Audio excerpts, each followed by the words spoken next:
Kisah sampul One Piece bagian 5. Perjalanan S memburu Kurohige. S berada di sebuah pulau di Grand Line dan sedang kabur karena tak membayar setelah menyantap makanan. Saat sampai di dermaga, S bertanya kepada para nelayan soal informasi keberadaan Kurohige. Namun, informasi yang didapat malah keliru. S malah menghajar Dr. Blackbeard yang bukan Kurohige. Akibatnya S ditangkap oleh penduduk desa dan dilemparkan ke sungai.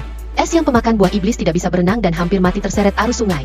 Beruntung, S diselamatkan oleh seorang gadis kecil pemerah susu bernama Moda.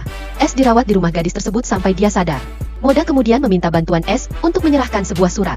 Sebagai balasan atas kebaikan Moda yang menolongnya, S bersedia untuk mengantarkan surat titipan Moda. Meskipun itu berarti S harus masuk ke markas Angkatan Laut G2. Sebelum masuk markas Angkatan Laut G2, S terlebih dahulu melumpuhkan seorang penjaga. S pun menyamar sebagai prajurit Angkatan Laut tanpa dicurigai siapapun, lalu menyantap makanan gratis di kafetaria. Tapi saat ada seorang prajurit yang mengejek Shirohige, S emosi dan langsung menghajar prajurit itu.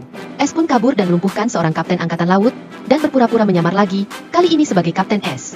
Di sisi lain, markas G2 dipimpin oleh Wakil Admiral Chomil, yang sedang melakukan rapat. Tapi jamuan kopi yang dihidangkan rasanya tidak enak. Jadilah Wakil Admiral Chomil membenci kopi itu. Sementara itu, sebuah kapal mata-mata Angkatan Laut kembali ke markas G2. Namun terjadi kebakaran hebat di kapal tersebut.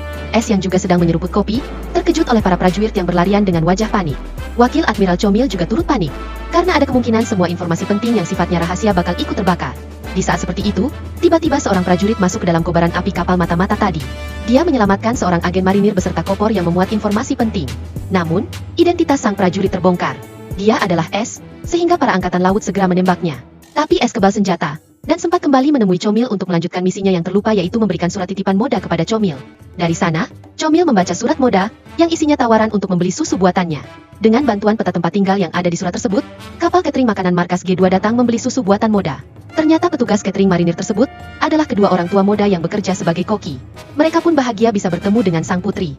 Sejak saat itu, kopi di markas G2 menjadi lebih nikmat karena kini sudah ditambah dengan susu Moda.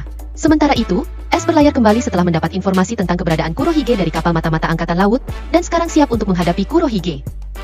Yo!